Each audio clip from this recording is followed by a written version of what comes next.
Salam saudara sekalian yang diberkati Tuhan dimanapun saudara berada. Puji Tuhan, jumpa lagi dengan Elia Ministry Channel. Kali ini saya ingin membagikan testimoni berdirinya persekutuan doa Elia Ministry. Semoga ini memberkati saudara sekalian. Amin.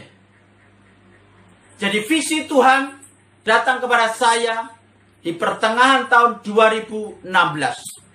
Saya diperintah Tuhan untuk membuka pelayanan persekutuan doa Elijah Ministry. Tuhan memberikan nama Elijah Ministry. Karena ini pelayanan lokal, maka saya merubah menjadi Elia Ministry. Dan Tuhan menetapkan tanggalnya. Untuk pelayanan persekutuan doa Elia Ministry ini dibuka. Yaitu tanggal 16 Desember 2016. Visi ini saya lihat sebagai sesuatu yang unik, yang spesial buat saya. Sebab dari namanya dan tanggalnya Tuhan pilih untuk pelayanan persekutuan doa Elia Ministry ini dibuka. Jadi pelayanan Elia Ministry itu adalah rootnya langsung dari Tuhan. Ini perintah Tuhan, bukan rancangan saya, bukan kehendak saya.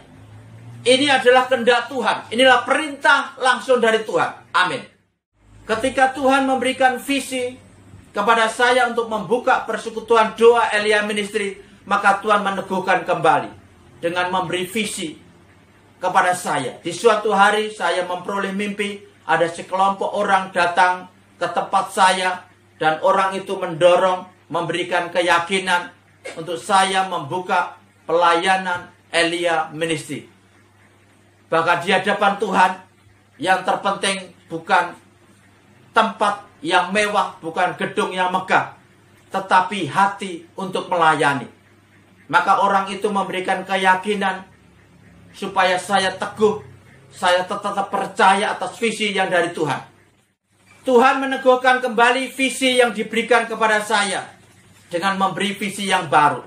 Suatu saat saya memperoleh mimpi, saya diajak Tuhan untuk penginjilan. Jadi saya ada bersama, yaitu satu orang hamba Tuhan, seorang hamba Tuhan dari Jakarta. Beliau adalah gembala sidang dari gereja besar di Jakarta. Jadi saya bersama, yaitu hamba Tuhan ini, yaitu dibawa Tuhan untuk melayani. Di situ saya ada di sebuah pasar, dan di situ saya diperintahkan Tuhan untuk melepaskan, yaitu orang yang diikat kuasa gelap. Maka Tuhan memberikan visi itu, yaitu kepada saya, untuk meneguhkan bahwa Tuhanlah yang memberikan visi perintah untuk membangun pelayanan persekutuan doa Elia Ministry. Tuhan suruh saya membaca Yesaya pasal 2 ayat 1 sampai 3. Kita akan membaca Yesaya pasal 2 ayat 1 sampai yang ketiga. Beginilah firman Tuhan. Sion sebagai pusat kerajaan damai. Firman Tuhan yang dinyatakan kepada Yesaya bin Amos tentang Yehuda dan Yerusalem. Akan terjadi pada hari-hari yang terakhir, gunung tempat rumah Tuhan akan berdiri tegak di hulu gunung-gunung dan menjulang tinggi di atas bukit-bukit. Segala bangsa akan berduyun-duyun ke sana. Ayat 3. Dan banyak suku bangsa akan pergi serta berkata, mari kita naik ke gunung Tuhan, ke rumah Allah Yakub, supaya ia mengajar kita tentang jalan-jalannya, dan supaya kita berjalan menempuhnya. Sebab dari Sion akan keluar pengajaran dan firman Tuhan dari Yerusalem. Amin. Jadi Tuhan memberikan ayat ini, dan Tuhan memberikan suatu visi yang baru. Saya bersama seorang hamba Tuhan yang tadi itu ada di sebuah gunung. Di situ ada ribuan orang, ada banyak sekali, yaitu orang. Dan di situ saya berserta beliau memimpin segenap orang untuk naik ke gunung Tuhan. Dan Tuhan memberi saya tongkat seorang gembala. Apakah ini mempunyai arti panggilan saya ke depan adalah seorang gembala? Saya tidak perlu berbicara. Tuhanlah yang tahu. Hanya Tuhan yang tahu.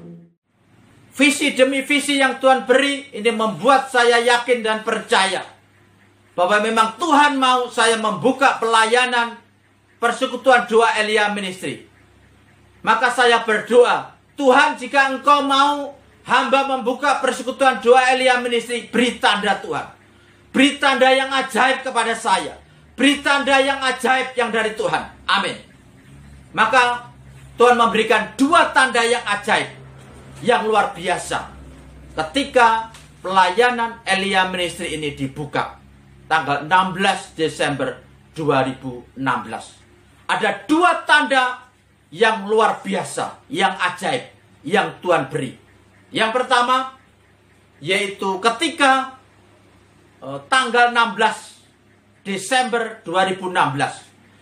Pagi-pagi sekitar pukul 6 pagi, saya bersama istri berjalan-jalan, yaitu untuk melihat udara pagi yang sejuk, udara pagi yang segar.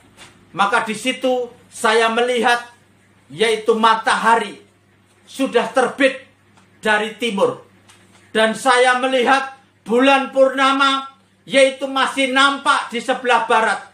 Jadi saya melihat fenomena yang tidak biasa, yaitu matahari sudah bersinar dengan teriknya. Tetapi di sebelah barat, yaitu masih nampak bulan purnama. Purnama penuh. Masih nampak dengan jelas. Maka matahari dan bulan adalah cakrawala. Simbol dari kebesaran nama Tuhan.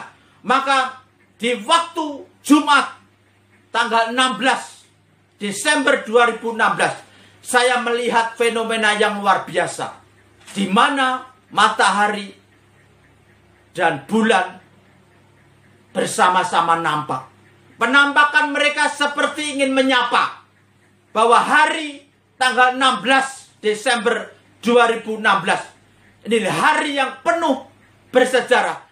Jadi fenomena munculnya matahari dan bulan bersamaan ini seolah-olah seperti menyapa.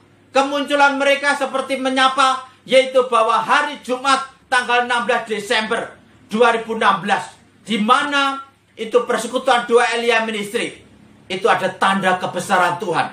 Karena matahari dan bulan adalah cakrawala, simbol kebesaran nama Tuhan. Maka itu sungguh fenomena yang luar biasa. Amin. Ketika pelayanan Persekutuan Doa Elia Ministry dibuka, tidak sesuai dengan pengharapan saya, saudara. Saya mengundang sekitar 30 orang, tetapi yang hadir sekitar 15-20 orang. Itu membuat saya sedikit berkecil hati. Tidak sesuai dengan apa yang saya harapkan. Tetapi ketika selesai ibadah, saya berbincang-bincang kepada istri saya. Saya bertanya, Mami, di tengah-tengah firman tadi, Papi perhatiin Mami menangis terseduh-seduh, berbahasa roh. Mami, apa yang dialami? Apa yang Mami rasakan? Apa yang Mami alami? Maka disitulah istri saya menceritakan, dia diberikan penglihatan. Jadi istri saya diberikan penglihatan, yaitu sosok Tuhan Yesus itu hadir. Ia datang dari halaman parkir. Ia memakai jubah putih. Sosok Tuhan Yesus memakai jubah putih, ia datang. Ia hadir. Jadi ketika Persekutuan Doa Elia Ministry ini dibuka, sosok Tuhan Yesus hadir. Tuhan Yesus mengenakan jubah putih hadir. Tuhan Yesus datang dari halaman parkir. Ia membuka tali kasutnya. Ia berjalan masuk dan duduk bersandar pilar, tiang bangunan ruang tengah. Tuhan Yesus duduk bersila. Tuhan Yesus melihat saya, memberitakan firman dengan tersenyum. Itulah penglihatan istri saya. Istri saya diberikan penglihatan, sosoknya hadir. Tuhan Yesus hadir. Tuhan memberikan penglihatan kepada istri saya. Tuhan Yesus hadir. Kehadiran Tuhan Yesus itu membuat istri saya mengalami kepenuhan roh, mengalami sukacita penuh dalam hatinya.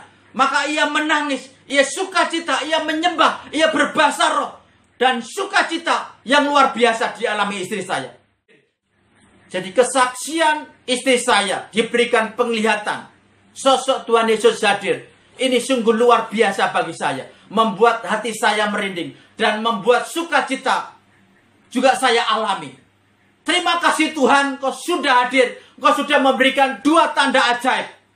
Ketika Elia ministry ini dibuka. Sebab pelayanan ini dari Tuhan. Pelayanan ini yang Engkau kendaki. Yang Kau perintahkan. Terima kasih Tuhan. Kau memberikan tanda yang ajaib. Dan saya percaya setiap pelayanan-pelayanan yang dari Tuhan. Tuhan akan menyertai dengan memberikan tanda-tanda yang ajaib. Yang luar biasa. Dan Tuhan memberikan nama Elia kepada saya. Nama baru. Nama panggilan. Nama yang dari Tuhan. Dan Tuhan juga memberi nama kepada istri saya. Gabriela. Messenger. Pembawa pesan. Istri saya diberikan karunia pembawa pesan. Ia memperoleh karunia profetik, pewahyuan, nubuatan.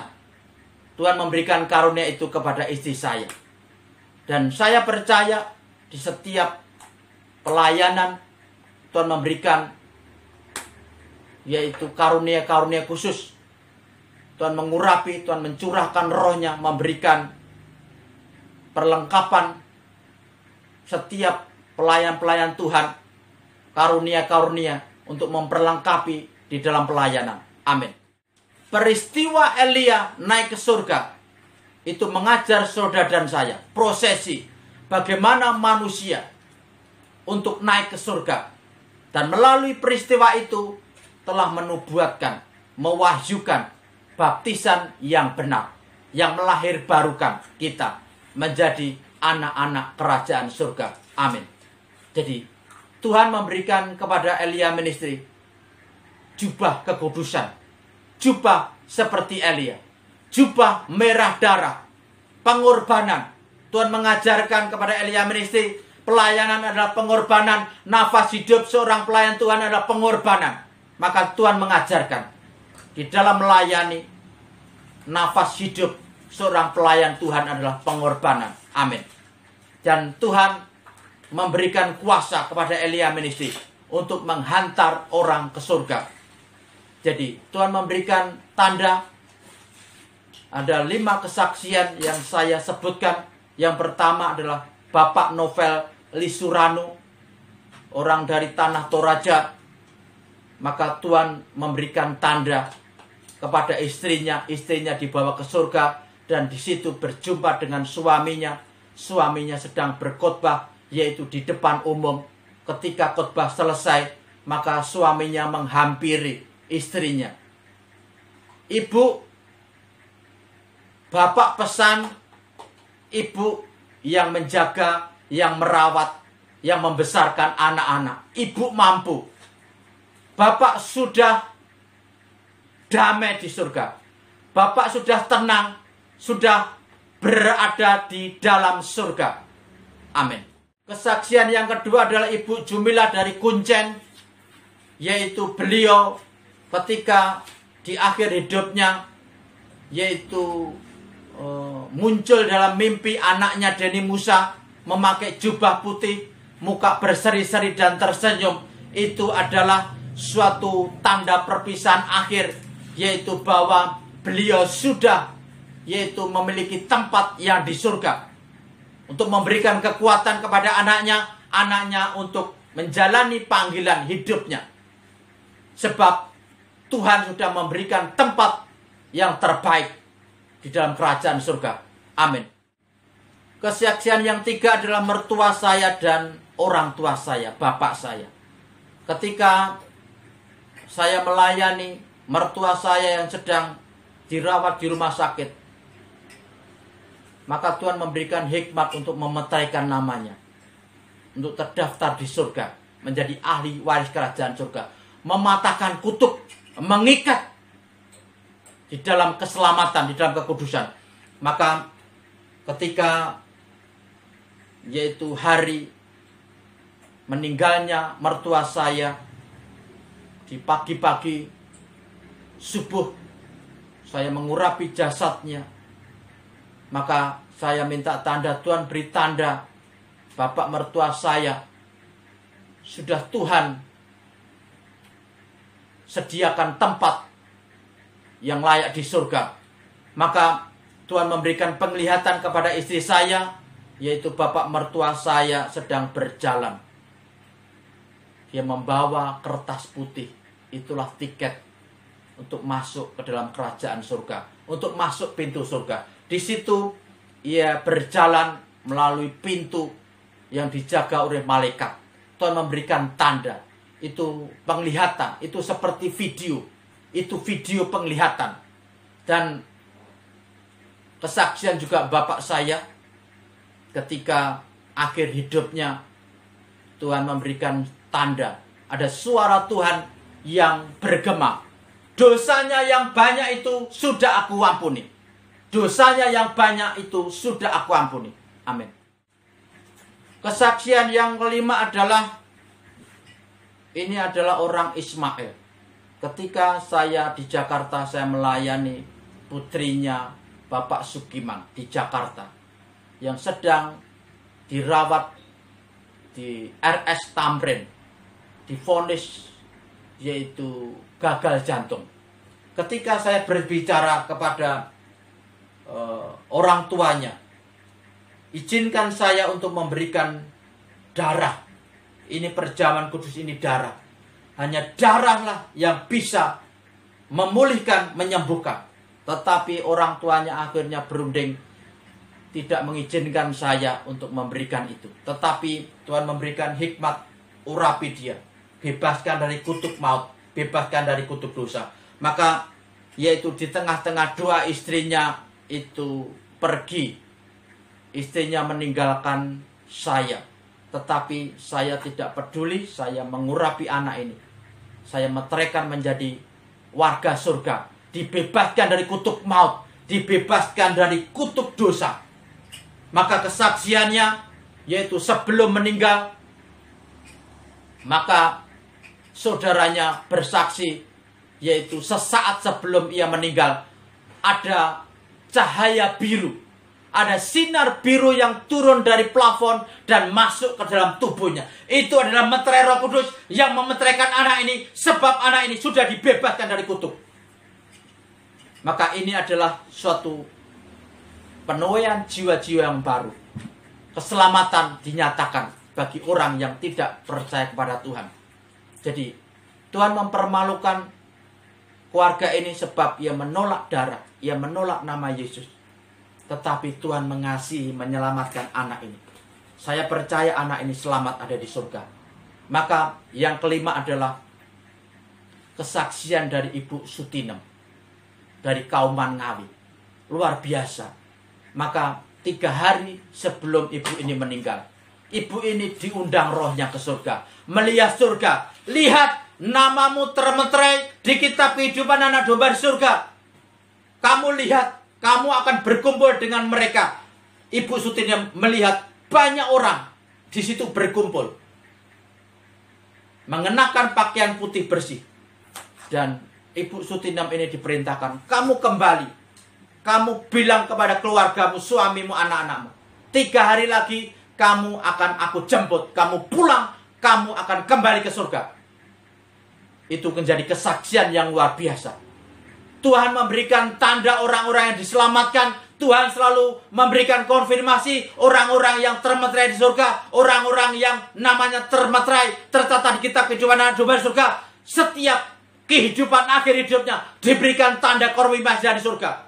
Itulah pelayanan yang menyertai, yaitu orang-orang yang dipercaya Tuhan. Pelayanan-pelayanan yang tulus, pelayanan penuh pengorbanan, selalu disertai dengan tanda-tanda yang ajaib dari Tuhan. Haleluya. Saya percaya setiap pelayanan yang ditetapkan Tuhan yang memperoleh visi yang dari Tuhan, Tuhan akan menyertai. Yaitu semua pelayanan dengan tanda-tanda yang ajaib. Tuhan akan bekerja, Tuhan akan menyertai, memperlengkapi setiap pelayanan-pelayanan yang dari Tuhan. Dengan karunia-karunia. Diperlengkapi dengan karunia karena Roh Kudus. Diperlengkapi oleh yaitu kuasa. Diperlengkapi oleh anugerah Tuhan. Dan Tuhan akan menyertai banyak sekali perkara. Tuhan akan nyatakan bahwa Tuhan selalu memberkati pelayan-pelayanan Tuhan. Pelayan-pelayan yang benar, pelayan-pelayan yang setia, dengan tulus dan murni, ada pengorbanan. Tuhan akan menyatakan setiap pelayanan itu Tuhan sertai dengan banyak tanda ajaib, dengan banyak sekali tanda-tanda yang menyertai, yang luar biasa. Haleluya, haleluya, amin.